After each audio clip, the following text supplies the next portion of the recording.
Behind home plate, we bringing it to them all day. You know what's up?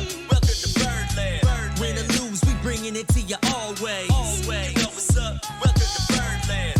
Orange or black, we rebuild the pack. No matter where we at, you know we coming back. Section 336, we on this, so tune in. You know what's up? Welcome to Birdland. Yeah, welcome to Birdland. You know what's up? Welcome to Birdland. Now, here come the boys from Section 336. Ladies and gentlemen, boys and girls, Baltimore sports fans of all ages, welcome to Section 336. This is Birdland, next generation of Baltimore sports talk. I'm your dearly esteemed host, Matt Soroka. As always, I'm joined by the button lover, Josh. This is Birdland. Yeah, I was just hearing that. I was listening to the lyrics of our song, and it just kept on saying this is Birdland, so I just threw it out. You know, the Orioles should run with this is Birdland. Yeah. Sounds like something they should go with. Yeah, it's a good suggestion, Josh. All right. We'll go with that. All right. Everyone should go to Birdland Sports also and check out the new shirts. Sure. This is Birdland. All right. We got some, listen, sorry, Orioles fans. We're going to talk about some Ravens today. We got to get to it. A little airing of grievances. Yeah, I'm distraught. Maybe we can draw some comparisons to the Orioles season, the Ravens season, and look into the future as well. Yeah, they ended similarly. Yeah. And then I don't know.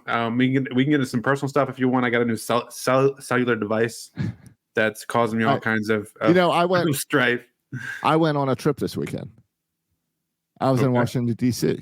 Not sure. Oh yeah, that's right. So we can talk some non-sports stuff as well. Yeah, Josh travels back to Maryland for playoff games and caravans. So yeah, I'm looking forward to hearing about your experiences. Yeah, as I did not go to the caravan or the playoff game. Or the playoff game. Set up. I went to D.C. I never went into Maryland. Spent some time in Virginia and some time in D.C. Okay. No Maryland for me on this trip. Okay. You repping the Nationals. Go Walgreens. No. I was repping the Ravens, and it was nice. I saw lots of people in Washington repping the Ravens. Wow. I guess they're a little beat down with their defenders or whatever, commanders. Yeah. So, yeah. I'll tell you, you know what I did do is, I believe, did we talk on the podcast last week about how I would be flying home during the Ravens game? Yeah, you talked about using Wi-Fi, watching the game on the plane. Yeah. How'd that work out for you? That nightmare. American Airlines sucks. We'll just start with that. Might never fly them again. Okay. You know I'm a frontier spirit kind of guy, so I like to hear you say that. Yeah. Okay. 2.5 hour delay on my flight up to DC, an hour and a half delay on my flight back from DC. So, but I don't understand flight delays in 2024, but that's a whole nother discussion. I really don't understand it. You got a bunch of planes, figure out how to do the logistics and don't delay every flight. There's way too many flight delays. I don't understand. I swear, I'm sure that every single delay is because a person screwed up. Right. I assume it's someone overslept or someone didn't show up for work. That's what I always assume it is. But or someone had a little bit too much to drink before. Yeah. It's not like one time when I fly from Macon Contour Airlines, they literally have one plane. So I get it. If the plane doesn't work or whatever, I get it. There's one plane. But like a large airline, and it's not like you're the first person to experience delays. They happen every day, all the time. I just don't really get it. I don't really get why. No, I think it's a little trickle down effect. Like if there's one car accident, it spreads to all these others. Right, because everything is so, efficient. Right. But I feel like it's 2024. Put Elon Musk in charge of it or something, and let's get these things all talking to each other. If Taylor Swift can make it from China to the Super Bowl in 3 hours, like they're saying she's able to, and surely you can get on a flight without a if you got the right amount of money. Yeah. That's what it is. It's the money. Okay. Of course. Yeah. Of course, it's a whole bunch of 18 and 19-year-old girls doing the math to make sure she can get from Tokyo to Las Vegas for their TikToks and all. But anyway, I guess never mind. I'm going to go conspiracy theory on you, but I'm going to let it go. We can do conspiracy theory later. Yeah, we can do it later. So what I did is I changed my flight up, because the other thing I did is I looked at my flight. I checked into my 3:00 flight on Sunday and saw that it was completely full, that I didn't want to pay American Airlines to choose my seat.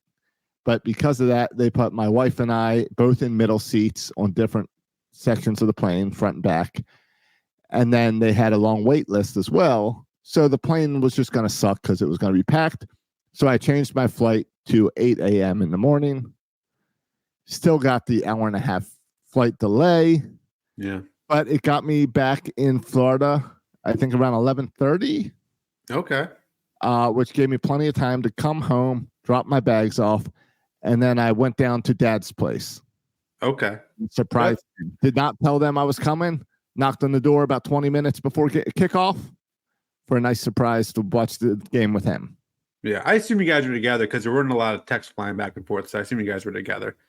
I didn't really ask. It was also a frustrating game, so it's like not like any of us wanted to talk about it. Yeah, that's how I am. I don't go on Twitter. I don't go on anything. I just kind of stew in my frustrations until now. And so now we can talk about it's like frustrations. Yeah, exactly. Because how do you talk about it while the game's going on? While really what you're watching is not your team getting blown out, not the refs completely screwing your team. You're seeing your team kill themselves over and over and over again. No matter how many times this defense gave the offense a chance, the offense would find a way to screw it up. So I've got theories on why, but what's your big takeaways from the game? That was my big takeaway. Okay, big picture, Josh. Like, it just made me think sports are insane, because you could have, and the Ravens had the best team in the NFL. I don't think it's even debatable. Sure. Whoever's going to, whether it was the 49ers or Lions in the World Series, we crushed both those teams. We've been crushing teams left and right. But for 1 hour on Sunday from about 3 to 4, we weren't very good. And it totally blew our minds. It totally blew our coaching staff's minds. It totally blew our players' minds that somehow for an hour. And so you play, I mean, this is a freaking, I don't know how long the season is, 17-week season, 18 weeks, 17 games. You're the best team in the NFL. Right. You play your heart out. You look great in the playoffs. You're the favorites to get to the Super Bowl. You're the favorites to win the Super Bowl. You got the MVP. And for 1 hour, you just don't play very well. And it blows up the whole thing. And no one knows how to play anymore after that, after you get not behind by 30. If you would turn in the second half, you would have thought the way we were playing, coaching and players, we were behind by 30 points. That's what you would have thought. And the frustrating thing is, Josh, and I'll end with this, it seemed like this year there was like a whole conspiracy supporting the Ravens winning the Super Bowl. I mean, there was until everyone in the changed. AFC North, Burrow hurt, Watson hurt, Steelers going through the rebuild. You take a larger look at the AFC. The Chargers were supposed to be good. They weren't. The Jaguars were supposed to be good. They weren't. Even the Patriots. I mean, the Bills up and down season all year. They're supposed to be dominant. Well, even the Chiefs. Yeah, the Chiefs up and down. This is their down year. Yeah, this is the worst they've been in the past few years. This was the year to get them. Yes. And so all of it was lining up that this is, I mean, the Chiefs, I think, will be better next year, honestly. They'll get some receivers in there. Everything was building for kind of this year. And it's also a reminder that you kind of feel like the Dodgers, right, who win, the best team in the National League, and then all of a sudden can't get out of the first round. You also feel like, how many more chances, how many more times, Josh, are the Ravens going to go into the playoffs as the best team in the NFL? I think they'll have some other playoff appearances. Well, everything's set up like this. This is the doesn't first happen time. every year. First time we've ever hosted the AFC Championship game. So that tells you how often it happens. Yeah. And Lamar Jackson going into, what is it, 5th or 6th year? Like, he's no longer a rookie. He's seasoned enough. This is his time. We have all the right weapons. Flowers looks like our first legit, homegrown wide receiver. Yeah. Our defense is, as we mentioned, playing your mind. And I agree with you, Josh. This was, and I have a lot of thoughts in the game. Now you get me riled up. that it was, you talk about who won the game, who lost the game. Clearly, Casey didn't win the game as much as the Ravens lost the game. Totally. I think my big takeaways are the defense. After the first quarter, the defense settled down and the defense played outstanding to the point that there were multiple times in this game where I said, oh, the game's over. But then the defense goes 3 and out, 4 and out, and gets the ball right back to the offense. And I'm like, oh, we've got a chance again. And the offense blows it again. I want to put a lot of this on Lamar. I think Lamar was a little amped up. We saw Lamar overthrowing guys by 5-6 feet on every pass.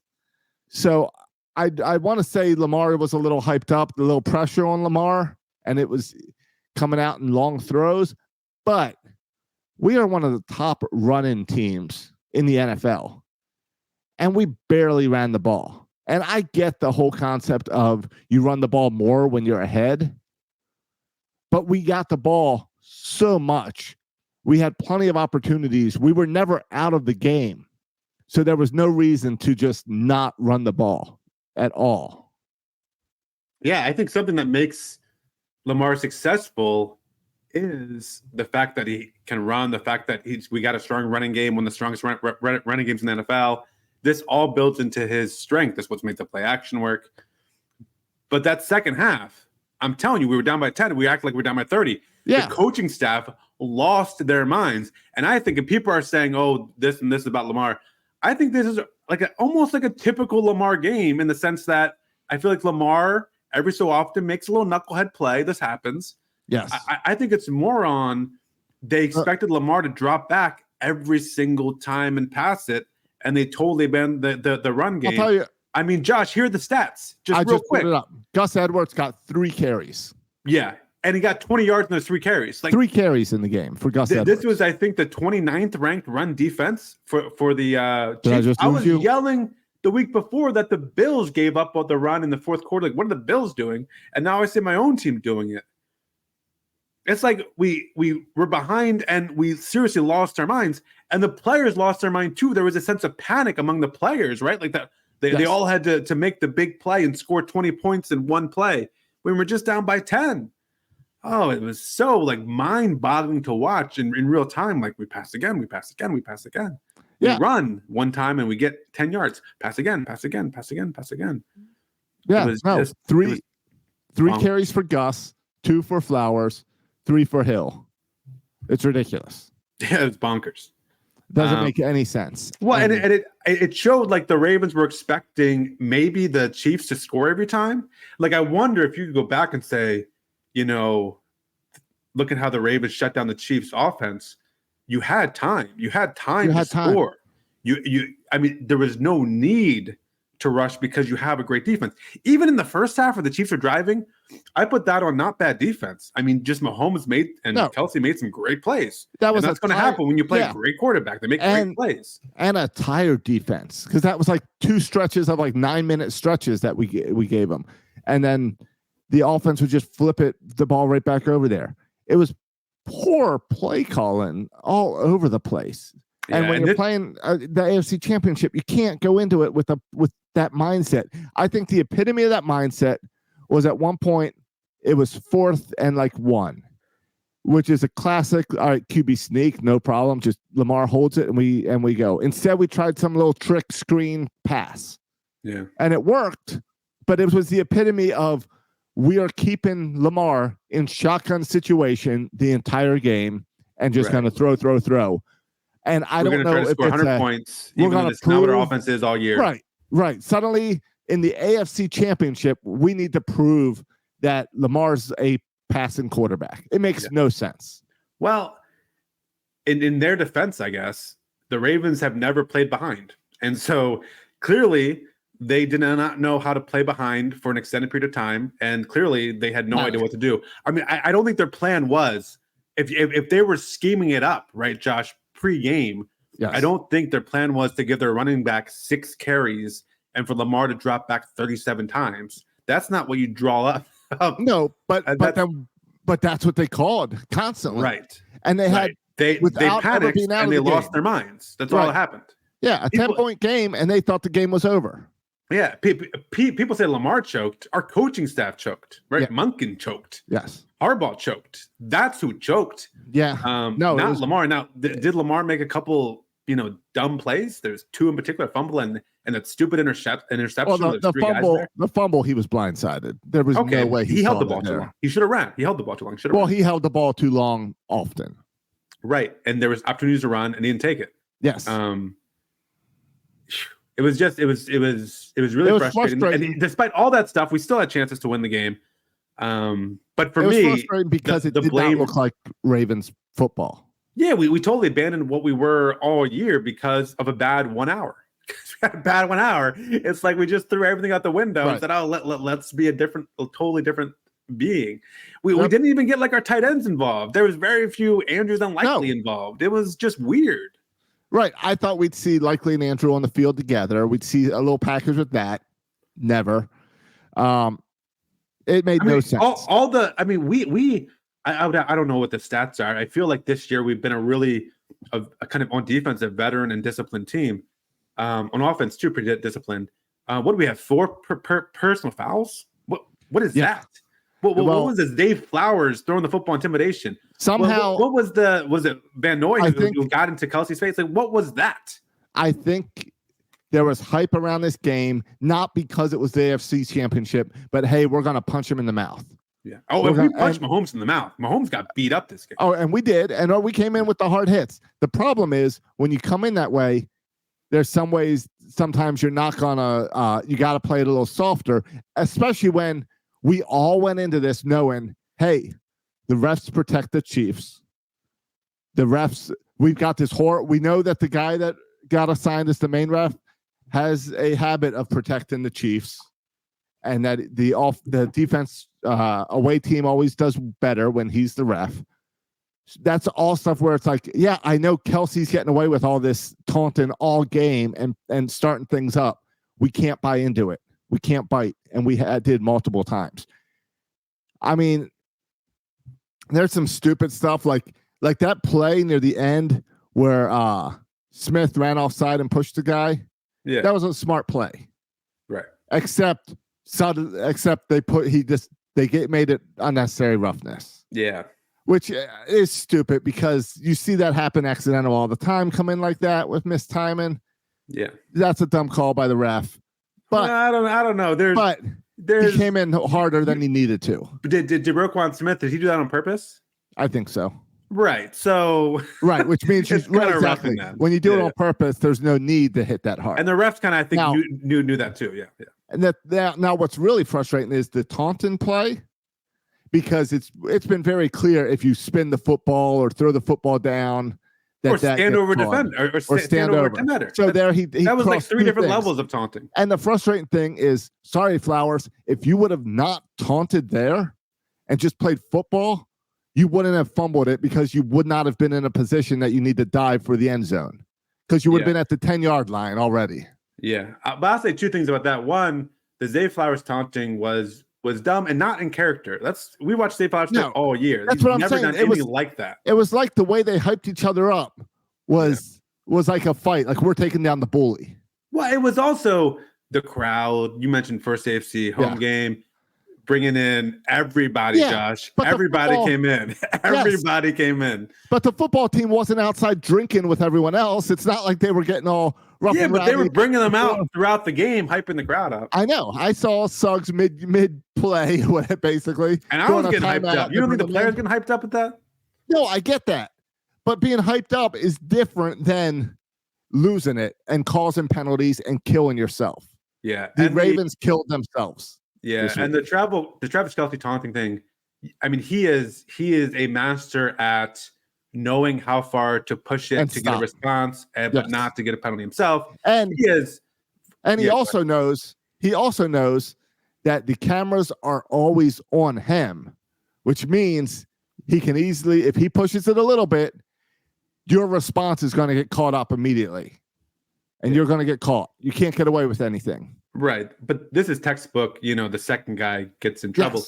Yes. But with Travis Kelce, and he is, in my mind, I hate him. I think he's the biggest jerk in the NFL, and Yeah. I hope the Chiefs lose in the Super Bowl by 30 points just because of Travis Kelce. I can't. I am looking forward to the Taylor Swift Travis Kelce breakup, so that it all turns on to anger towards Travis Kelce. Okay, so you're gonna be mad when the Chiefs win the Super Bowl and he gets down on one knee in the confetti as they're celebrating and proposes. That will upset you. No, but to me, he is the embodiment of like, we all have that person in high school who just was like popular, really talented, but also knew it and was a jerk about it. Oh, he just found ways to get under everybody's skin. I just can't stand the dude. I just can't stand him. But that's because you don't like his Pfizer commercials. I don't even care about the commercials. I don't even. Did you notice during that game? He acts up every freaking catch. Did you notice during that game? Pretty much every commercial break had a commercial in it that had a member of the Chiefs. Yeah, Mahomes does a lot of commercials. Mahomes has a lot of commercials, and Kelsey's got a lot of commercials. Yeah. But and to Mahomes, real quick before we get to Mahomes, there's too much going on here. But the Zay Flowers fumble, I'm going to go on record, and people may not agree with me. I think that's a good football play. I think you see the end zone, you dive for it. He had two hands on the football. I mean, other teams make plays and bad stuff happens sometimes.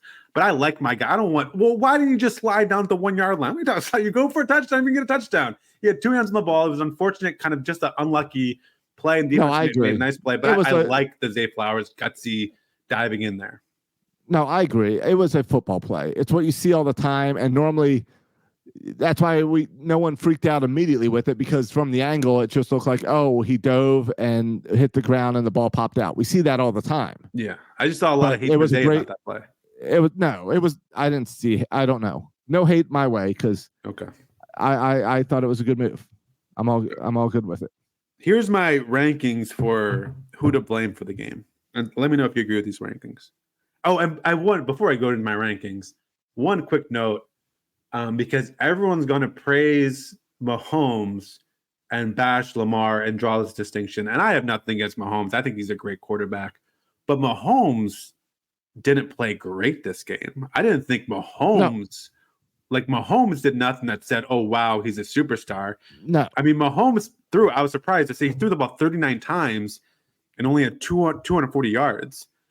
He didn't. I didn't think Mahomes, was not the hero here. He just didn't do anything, and the Ravens didn't do anything either, and they just held the lead. So, but whatever. I get it. Mahomes is going to be in the Super Bowl again, like he is every year, and Lamar's not. So I get the discussion. Yeah. But my blame is... one, and this is to me at the top of the list by far, coaching.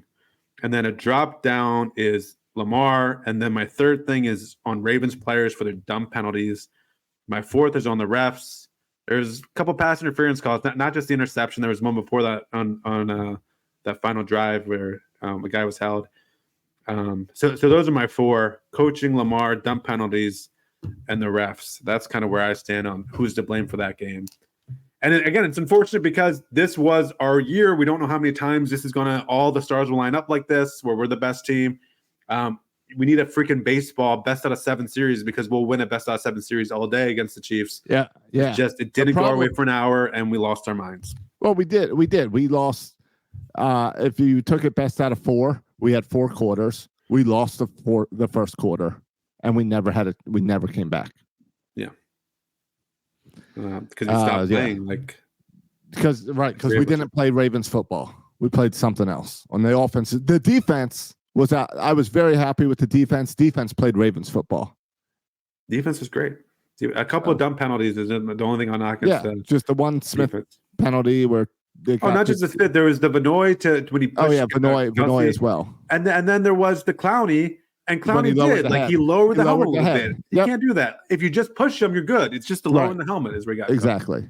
Yep, I totally agree. Yeah, but I thought Mahomes is so good about not getting sacked. And I think we sacked him maybe once, but we were putting pressure on him all day. Yep, constant pressure. Even those catches by Kelce when Hamilton was covering him, like in that touchdown, for example, Hamilton was playing good defense. Kelce's a good player. It happens. Yep. So I couldn't even watch after that. I couldn't even watch the the Lions and the 49ers. No, me either. And maybe I'll get over my depression about Super Bowl. But the whole time I'm going to be thinking how it should be the Ravens in there and how they could be crushing whatever team is in there. It's just really unfortunate. I know, and the sad part is I don't think the 49ers have it in them to beat the Chiefs. So I think it's going to be close. I don't think either team is great.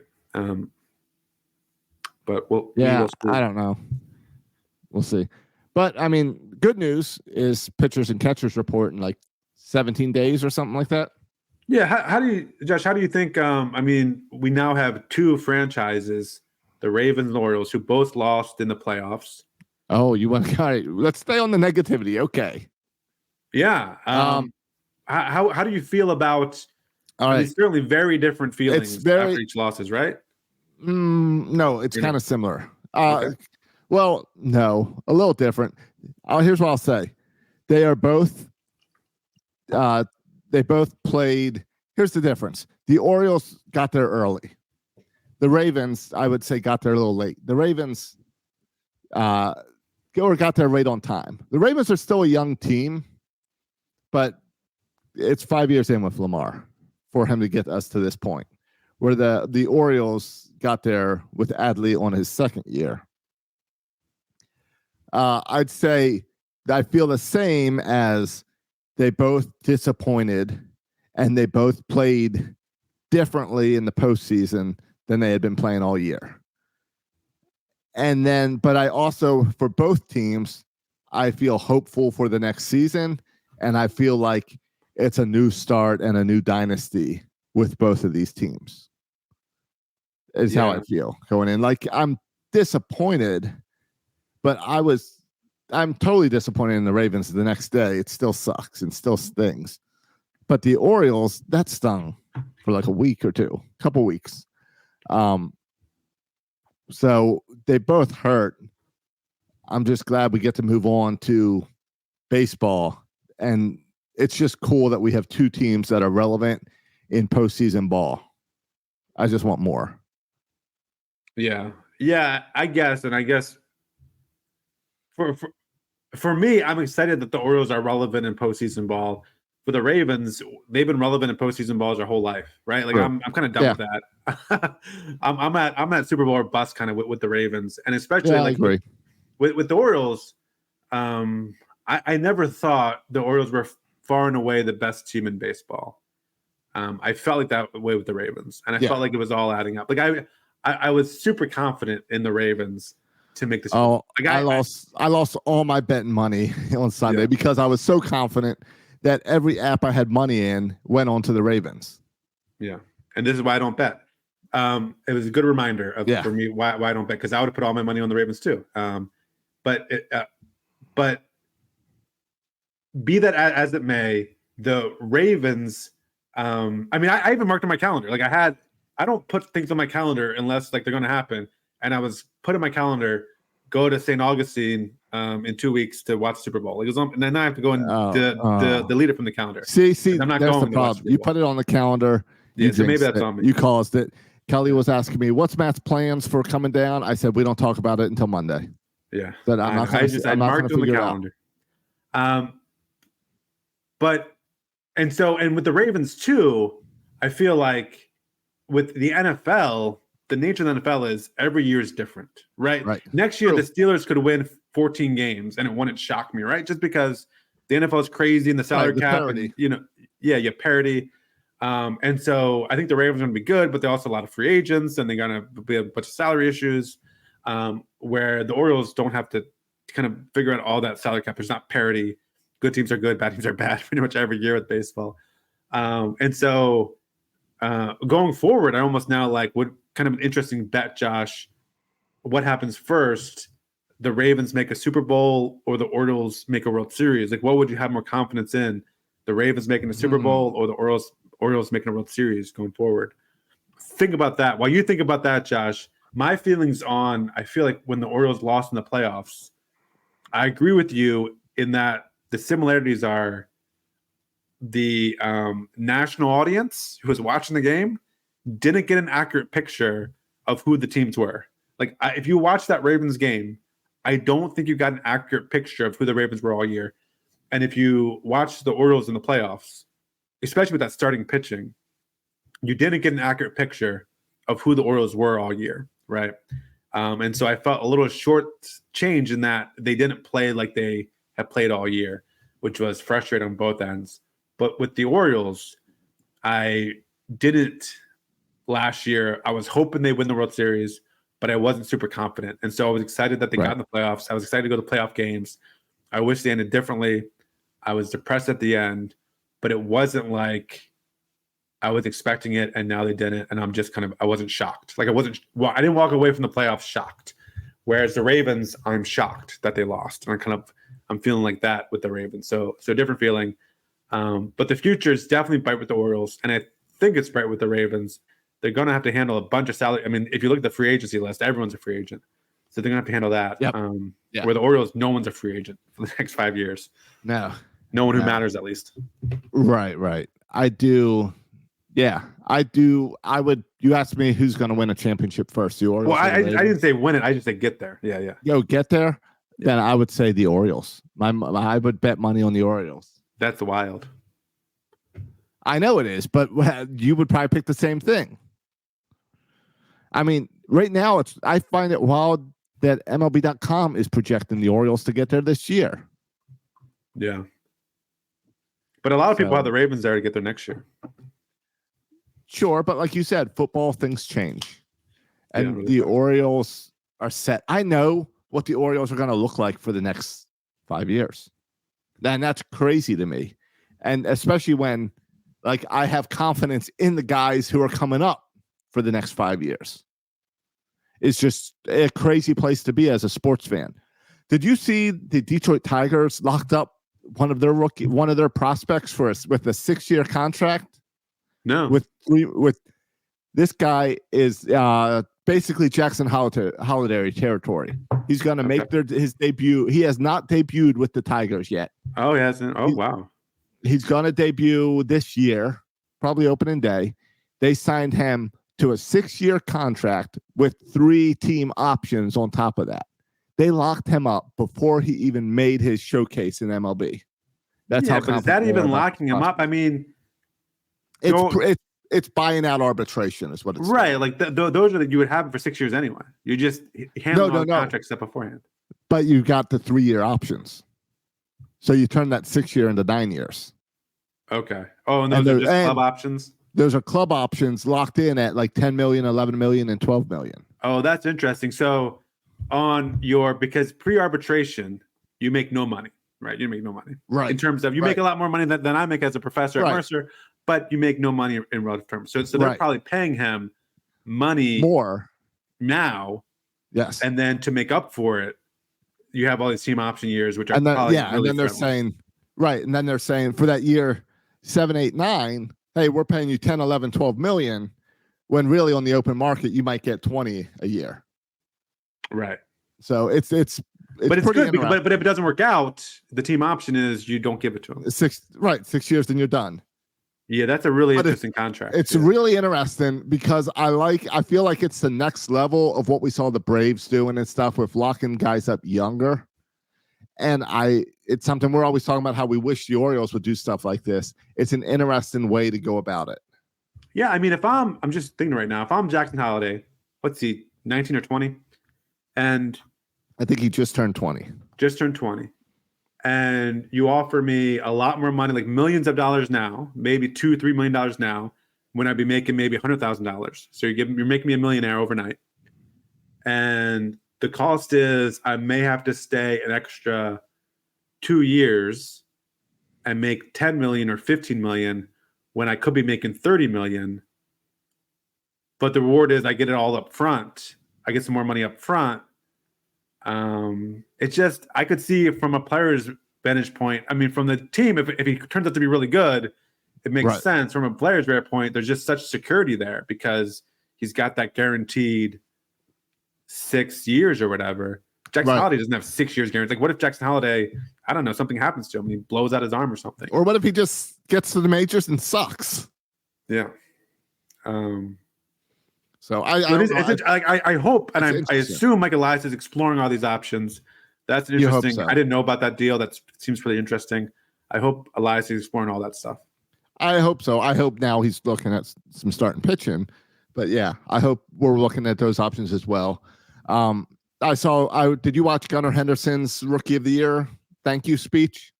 I did. It was about 2 minutes or 3 minutes. Yeah, I fell asleep halfway through, but then I woke up for the end. Nice, classy speech. But he thanked the Boris Corporation, which then reminded me that, he's a Scott Boris person. Though, just such a nice, sweet kid, right? Just kind of boring, but super boring, nice. But it's sweet. It's totally like a yes sir. He's like the kind of kid that I want Silas to find in first grade to be friends with. Like, give me a sweet kid like that for my son to be friends with. I saw, let alone the baseball stuff. All right, so my little league is starting up. I have the draft on Thursday. All right, I just signed up to coach in the spring, so I'm in. All right, good. So I get to go and pick the 11-year-olds or 10-year-olds, whatever age group I'm at now. Anyway, because I think I've been Googling Little League stuff, my TikTok feed is like Little League coaching advice and stuff. And it's pretty cool. So I was watching a video today that talked about how when you want to draft these Little League kids, what everyone overlooks is character. And because character can take you further than raw talent at this age, because you're teaching them and trying to tune them and train them into the type of men you want to be on the ball field. Right. And I think with Gunnar Henderson, that's exactly what you see is the character there. Yeah, he's got all the intangibles and he's got all of the tangibles. He can throw the ball hard. He can play the position. But the character that we see when he does stuff like that Rookie of the Year speech is what makes him I want my kid to idolize him. Look up to Gunnar Henderson. Don't look up to, as we were kids, and it was look up to Derek Jeter, and then you see everything or Alex Rodriguez, even worse. Or Wander Franco, even worse. Yeah, Wander Franco. Okay. Now you're taking a little far. But it's cool that we can look and see, all right, well, he's an outstanding ball player. He's Rookie of the Year. He'll be in the MVP discussion again next year. And he's a good person. You think the Orioles, how much does good character play into their draft selection? Because if you look at their drafts, Josh, it's Adley Rutschman, I think it's Holiday. No, that's what I'm saying. I think Kerstedt, I think it's something Mike Elias looks at.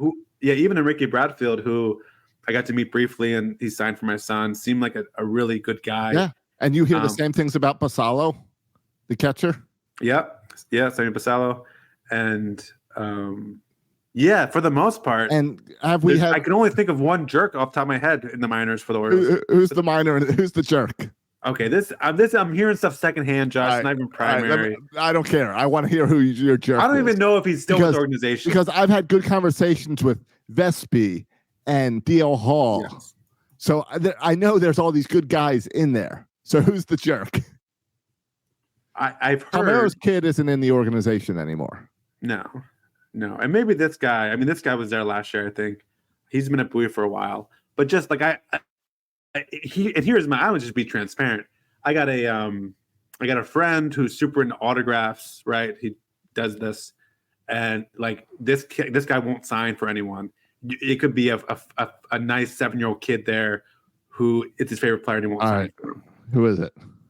It's a guy named Zach Watson. I don't know if you've heard the name Zach Watson. No, I don't even know who Zach Watson is. Hey, he plays at Bowie. It's a center field outfielder. Anyway, I've heard he's just been not nice about the signing autographs, but maybe he's not confident in his signature or something. It could be a lot of reasons. Yeah, maybe he can't read. Yeah, it could be. Right.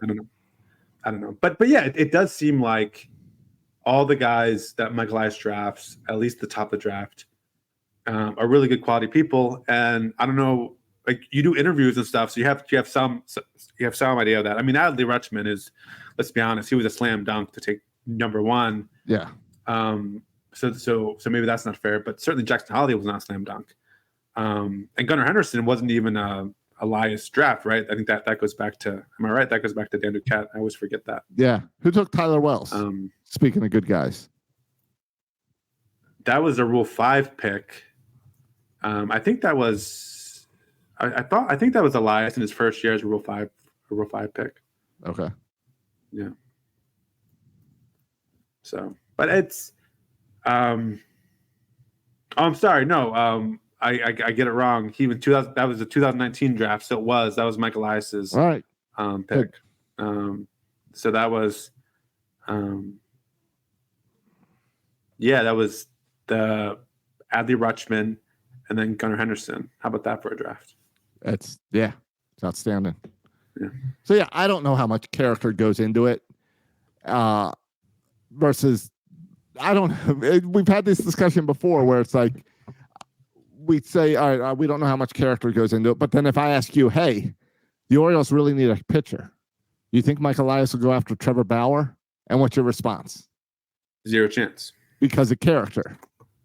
Yeah, clubhouse, character, all that. Yeah. I mean, if you look at who they brought in, right? Even as clubhouse, even as I don't want to say as kind of these backup roles, like your Adam Frazier's, your veteran presence.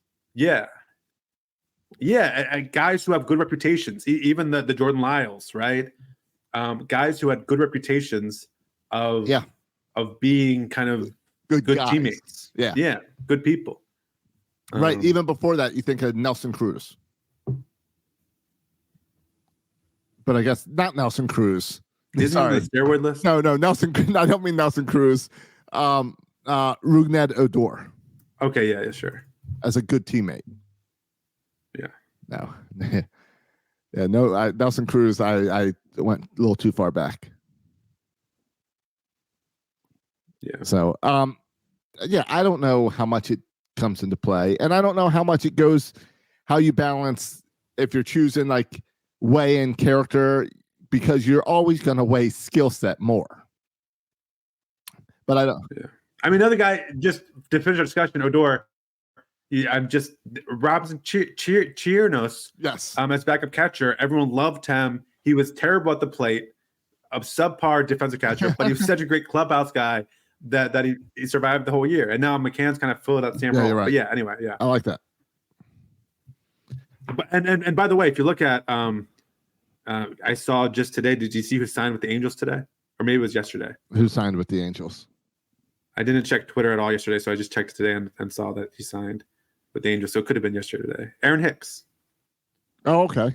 Good for Aaron Hicks. Again, another guy that they brought in. Yeah, he's got the skill, but he's also got the character. Right. And Josh, were you a little hoping that maybe they kind of get him on a league minimum and bring back Aaron Hicks? Of course. But I also see, I have trouble looking at our team because I have trouble not putting the prospects in all the positions. Like, I'm ready to see Colton Cowser every day. I'm ready to see Kerstead every day. I'm ready to see some of our other outfielders up here every day. So, I like the idea of some of these veterans, but I'm ready to see the kids play. Yeah, that's how I feel. I feel like this is Josh Heston Kjerstad season, and anything or anyone who gets in the way of Heston Kjerstad, I want him out of here. Right. And if Aaron Hicks would have even taken as much as one at bat from Heston Kjerstad, I want him out of here. Right. This is Heston Kjerstad season. Aaron Hicks, get out of here. Anyone else getting away from my Heston Kjerstad at bats, get out of here. Right. This is Heston Kjerstad season. Correct. Except for your title. This is Jackson Holiday season. Heston Kjerstad's a sub note. Hey, listen, I think there's no shame in coming second in Rookie of the Year voting if you're Jackson Holiday. At that age, you should be proud of that. Like, we have a legit shot, and this is what's scary, to have two guys in the run-in for Rookie of the Year. And at the same time, two different guys in run-in for MVP. And possibly a guy in the run-in for Cy Young. Yeah, I mean, I think what helps in the MVP, by the way, is the best player in baseball just left the American League. So yes, if you're looking for kind of best player in the American League, Otani's out. And name recognition helps. And Adley and Gunnar now have national name recognition. Josh, I just pulled up the this is from, I don't know, coverage.com. I don't know what that means. All right. Do they already have lines out? Rookie of the Year. All right. I bet I spent all my money, but I might need to deposit more. Such difference. So like they have a couple listed here. DraftKings, Jackson Holiday's plus 250, but FanDuel, you can get him at plus 450. Oh, FanDuel, that's a pretty good deal. And then, but you go all the way down. Here's where the money is, Josh. DraftKings, Heston Kjerstad, Rookie of the Year, plus 3,000. Take my money, DraftKings, at plus 3,000. Josh, you got to put a couple bucks down there for Heston Kjerstad. I mean, yeah, I'd put $2. What's $2 get you $600 back? Yeah, I don't know how that works. Sure. Josh, and there's one more Oriole on the list too. For rookie? Yeah. Who else is there? Who's else projected? They have the top, I guess I'm just kind of 18 guys. We have 3 Orioles. Jackson Holliday, number 1. Heston Kjerstad is kind of near the bottom. But on the last on the list at plus 5,000, Colton Cowser. Hey, congrats for getting on the list. For I'm looking at MVP in my Hard Rock app. Okay. Because I don't see Rookie of the Year. But MVP, Adley is plus 2,000. Oh, is Aaron Judge the favorite? Who's the favorite now?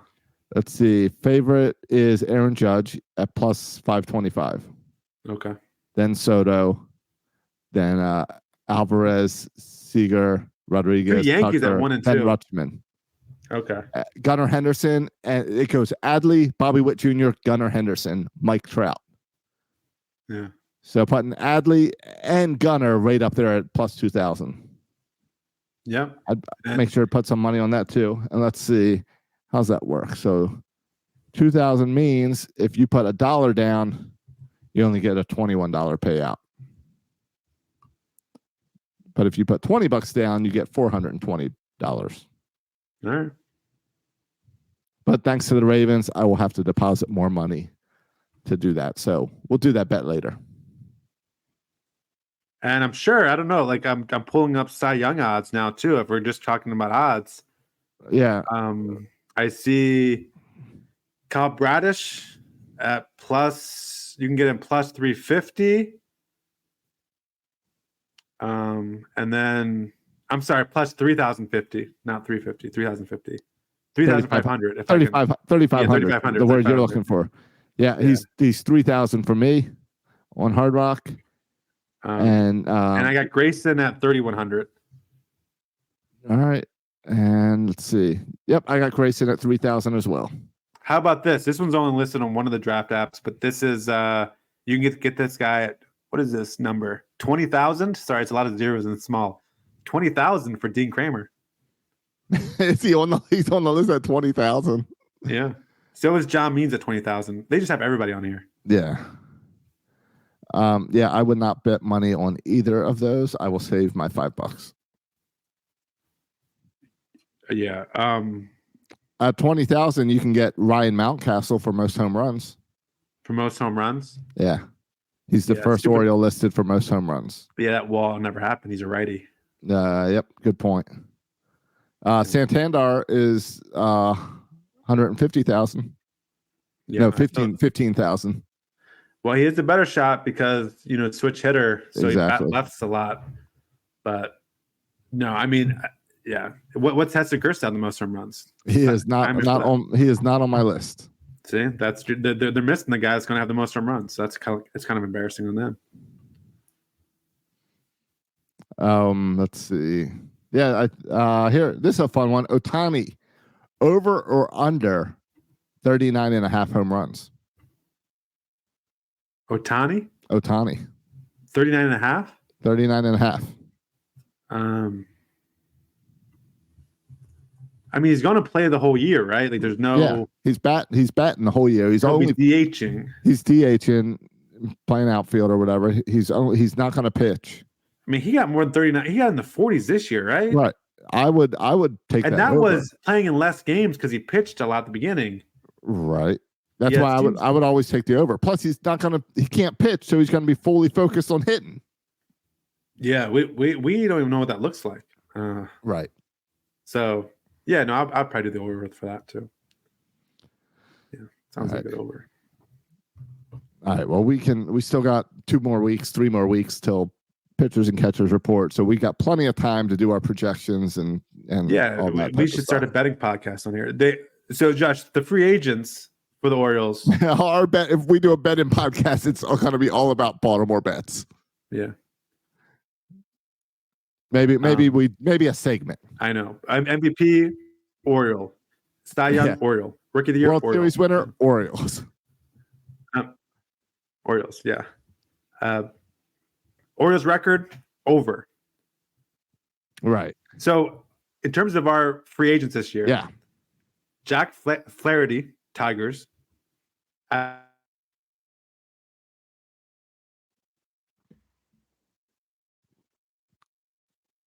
Frazier, the Royals. The Angels. The only free agent that's left, Josh, who hasn't signed, is Shintaro Fujinami, who may or may not even play in America next year. Yeah.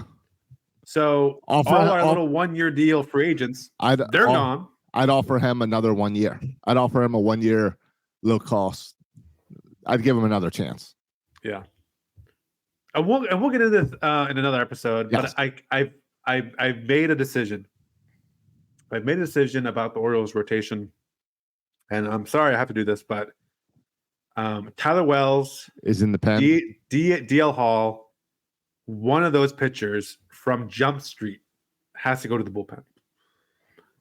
Because we need a little bullpen help, and there's not enough room for everyone to be a starter. So you could still, in the future, and I think so then you ask yourself, well, this year, who will be a better starter? This year, who will be a better bullpen piece? Right. And so it just seems to make sense that DL Hall, long-term, you're a starter. This year, DL Hall, you're a bullpen piece. That's where I'm at. That's where I'm at as well. And Tyler Wells, we're going to try you at starting again because the first half last year, you were the best in the game. You pitched more innings. You have more experience as a starter, all that stuff. And DL Hall, you can be dominant in the back of the bullpen. We need a lefty dominant guy in the back of the bullpen. Now, it just makes sense for this year to do that. I'm leaning that way, but I also see, depending on how the spring DL has or whatever, it could be a guy like Kramer losing his spot. Oh, I would be very surprised. So, I mean, because we know Means, Grayson, and Bradish are not losing their spots. They're locked in. So then you put Wells there. Yeah. And you're saying Wells, Kramer. I'm saying I don't know. I don't have enough faith in Dean Kramer. Okay. I think Dean Kramer's good. I think he's a really good 4th and 5th starter. I'm a Dean Kramer guy. But what happens if we sign a veteran guy in the next 2 weeks? Then it's a depth piece. Then it's a top half. So then you don't have room for Wells or DL in this starting rotation. And the way Wells pitched in that first half, I want him in my rotation. Yeah, I know. But Josh, my argument is spring training, someone's going to get a blister. These things work themselves out. They do. I don't think we have a ton of depth in AAA with starting pitching. Too much pitching has never been a problem. Yeah. If you temporarily need to move Tyler Wells or Dean Kramer even to the pen, I think you can. But I think it's or the veteran guy, and that's again why I don't think we need to bring in James Paxton. I don't think we need a 5th starter. I think we're good there. He's got to be a top half. Yeah, we need a 1, 2, 3 guy, or we don't need you. That's kind of where I'm at. That's where I'm at too. And I will also never turn down the idea of a piggyback. Okay. You can be all on board about the piggyback. I'm not loving the piggyback idea, but okay. You can do the piggyback. All right, good. All right. Well, I think next week we get to put football behind us and we get to focus fully on the Orioles' upcoming season. It's February next week. Yeah, it's the month where we can start thinking about baseball again. Though, I mean, we talked about baseball every week here in December, we'll never January. Stop. Yeah. So, but yeah, I think the Super Bowl, stupid Super Bowl now is going to last forever because they drag this thing out as long as possible. So that's great. And then pitchers and catchers report in February. So we will see. It looks like at this point the Orioles are who they are. So Yep. I don't foresee anything happening with the roster, to be honest, at this point. If something does happen, it'd be a nice surprise. But at this point, I have no expectations that anything will happen with the Orioles roster. I think we sign a veterans pitcher. Okay. I don't, just based on the conversation we just had, I don't see the need of it. Right. I don't see the need of it. But I think Elias, national media keeps talking about how we need one. I think Elias, if he can get a top half of the guy, will get it. If he can't, we don't need it. Real quick, Matt, as you're closing this out, Yeah. What you choose as your team for Little League? You didn't get a choice last year. Yeah. What team are you? I don't know. First of all, on the calculator, Little League calculator on littleleague.com, it says my son should be on the 7 under, but he's listed in my league at 6 under. Do you know why that would happen, Josh? How old is he? He's 6, but he turned 7 in May. Then that's why he's 7 under. No, he should be 7 under, but yes. In the league I'm in, I put in his date and it puts out 6 under. I don't know. When's the season end? Well, I don't know, but on the Little League calculator, littleleague.com, you put the age in, it says he should be in 7 under. Yeah, I would think 7 under because Owen played 10U in the spring, 10U in the winter, turned 10 in December, which I believe means we play 11U this spring and 11U in the fall. Yeah, it doesn't matter because the 6 and 7s are together for coach pitch, so it really doesn't matter this year. But I got to talk to the commissioner about it. But I don't know. Like I just signed him up literally yesterday, and I put that I would volunteer to coach, but I haven't heard anything from anybody. Oh, I just noticed my team chat is called 10U spring ball. So I don't know if I'm 10U or 11U. I think I'm 11U. Oh, so maybe you're having the same issue I am. Yeah, I don't know the ages. But I coach because you would think if I coach 2 seasons of 10U, suddenly I'm in 11U now. I think that's how math works. Yeah, the numbers usually go up. Maybe I did 9U, and then this is my second 10U. Maybe it changes in the fall. It might be that. It might be the fall. Again, I don't know. I was trying to figure this out. I was like on the Little League website doing they have this age calculator, and I assume all these little leagues are based off that calendar, but maybe they're not even based off that calendar. Maybe they do a different one. Yeah. But no, I haven't. So I haven't got to pick my team. Sada said if he gets the A's again, the Athletics, he's not going to play because he's been the Athletics every year for fall ball and spring in 2 different organizations. But yeah, we had to make a big decisions because there's Vineville Little League or Vine Ingle Little League, and there's North Macon Little League. And we played one in spring, one in the fall, and we decided which one to play for here in the spring again. So are you sticking with the one that you coached in the fall? Yeah. We went through that decision too about, hey, should we change leagues? And we decided that we keep sticking with this league because I'm already in the coaching tree. Yeah, that's what I knew. I just know more people and parents in this one since I coached. And the other one, I didn't really know anybody. So I was trying to figure out like what competition was better, but it's just hard to tell. Yeah, we tried to figure out like who goes to the school here now where we live and stuff. And yeah. And Seth did play with a classmate of his in the fall at the other league too. It's close to his school, but a little farther from our house. Right. So I've got my draft of the kids on Thursday. So I've got a list here of the kids I want to bring back, some kids I want to steal from other teams, and kids I want nothing to do with. Are some of the kids you want nothing to do with were on your team last year? Perhaps they were. You want to say their names here on the air in case their parents are listening? I doubt their parents are listening.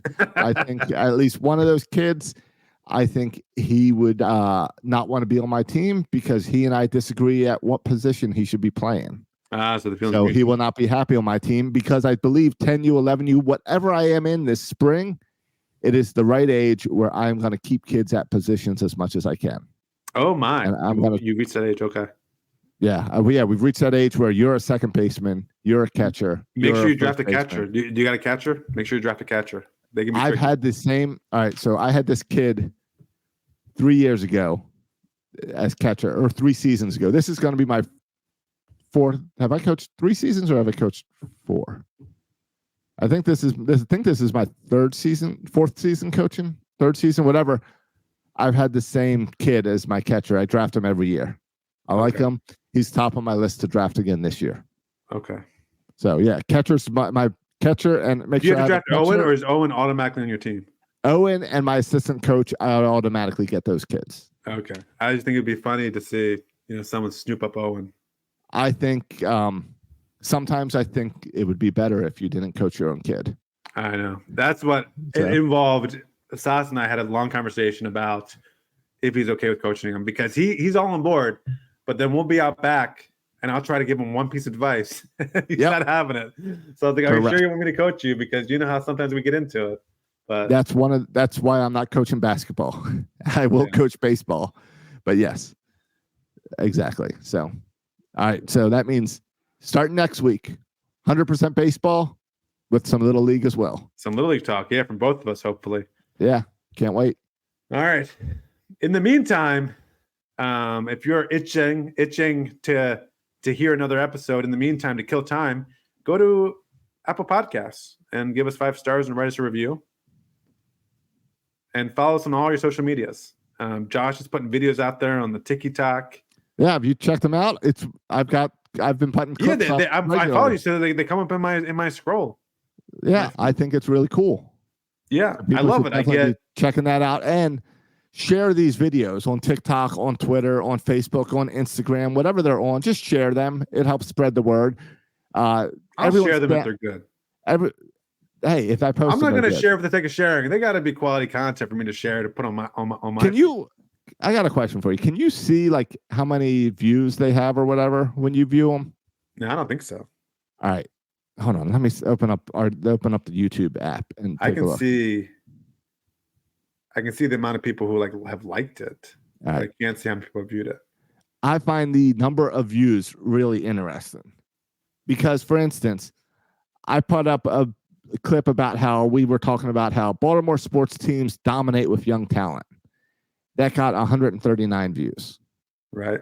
I put up the unstoppable Lamar Jackson will shine as the Ravens take on the Chiefs.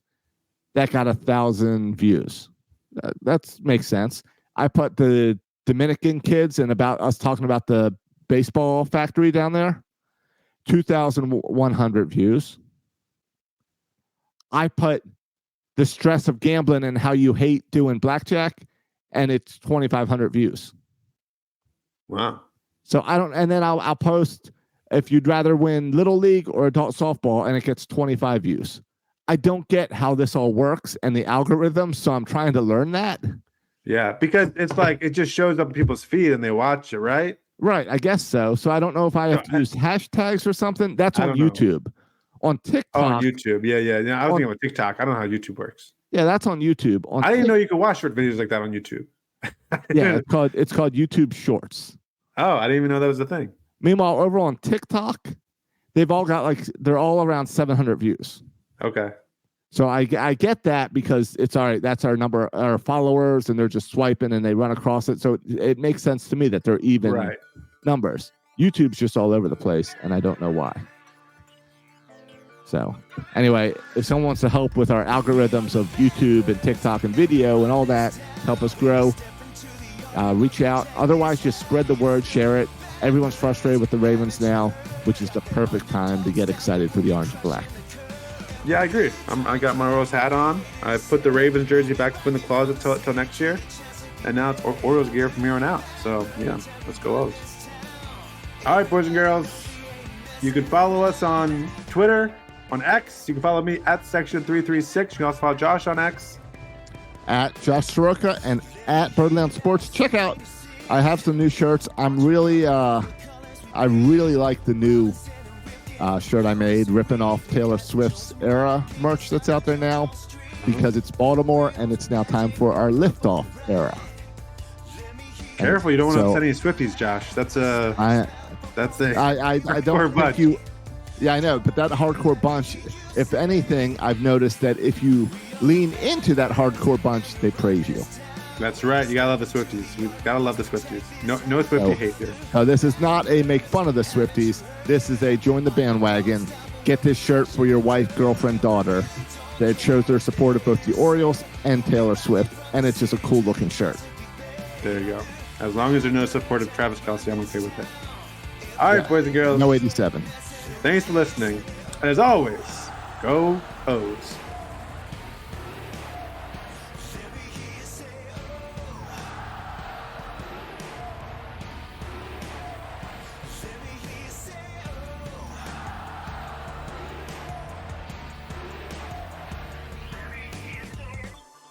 It's still spinning on ending the stream. My It still internet says we're going live and streaming. I know. I hit end. Hopefully we're ending. I don't know. People might be watching us now. For a little post game, a little. I hit end. Once the cameras stop rolling. Yeah, it says having trouble with your internet connection, which I get because my internet's been crap the whole time. But how can I talk to you and we do this podcast if I don't have an internet connection?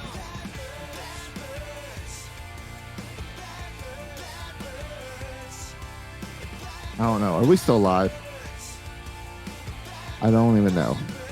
Let's see if I go on over to Instagram. It says we're still live on Instagram. Nice. This Yep, we're still live on Instagram because it will not cancel because of my internet connection. Can you? Does it let you hit the end? We're gonna have to go all night. We're gonna have to go with this podcast all right. night, Josh, until it shuts down. It's exactly all night. Yeah. What do you want to talk about next? What I never got to talk about my phone.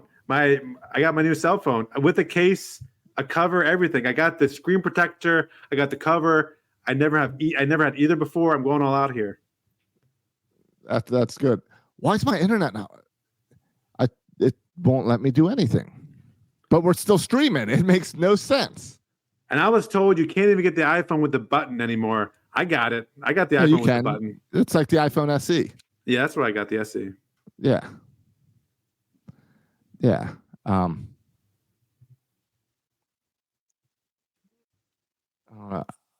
went up and did I went up to DC to do all the production for the Chad Duke show this weekend.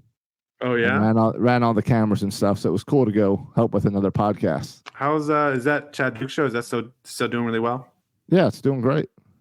Yep, going strong. I think it's 4 years in. Good for them. I'm trying to see if I can log in on my phone in order to cancel the stream. Sometimes I just hold the power button down until everything shuts off. I'm about to do that. I don't understand how. Mess with the recording. How is it giving me an error that I don't have an internet connection, but we're streaming at the same time? This makes no sense. Maybe you've been hacked or something. You've been talking crap about Swifty and they hacked you. I don't know. Look, we're even getting comments in there. Stewie's over here saying Bueller. Like, the internet works, but Chrome keeps telling me it can't end the stream because of internet connections. All right. I'm going to refresh my browser. Oh my, the refresh. And hopefully it's still, the recording's all good. If you're stuck, I'm not doing this again. Right. All right. I'll be right back, maybe.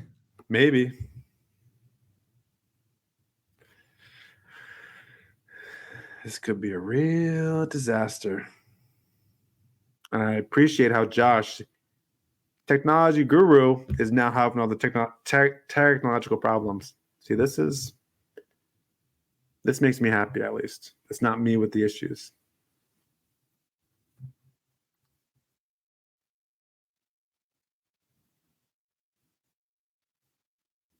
I don't think we'll see Josh ever again. I think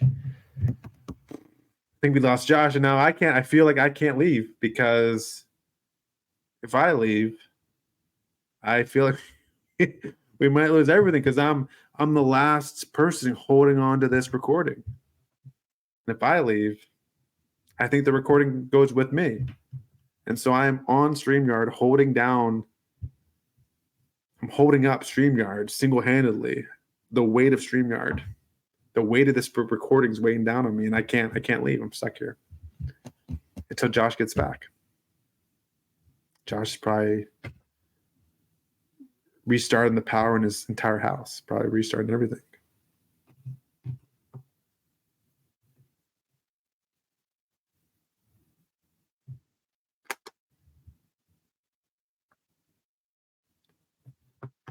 What's the appropriate wait time here? I would say the appropriate wait time for Josh is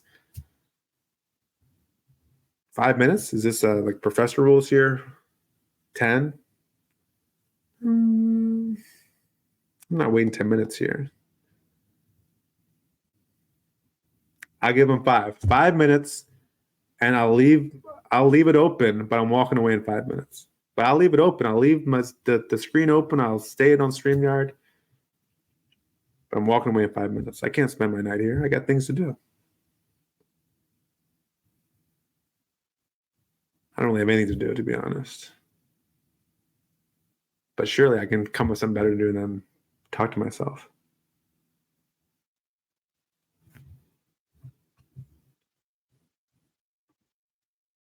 It's been 5 minutes. It feels like I think it's been about a minute, but it feels like it's been 5 minutes.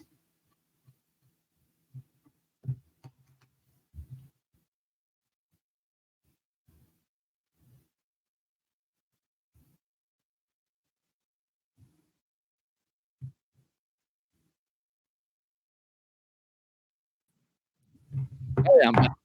Hey, you're back. You fixed everything? Well, let's find out. I unplugged everything. Let me hit. I remained calm and cool and collected the whole time you were gone. I switched to Instagram on my phone to check it out and see. And I saw you sitting there. All right, I'm going to hit end stream and say bye to Stewie. Hopefully this leaves you. Let's see.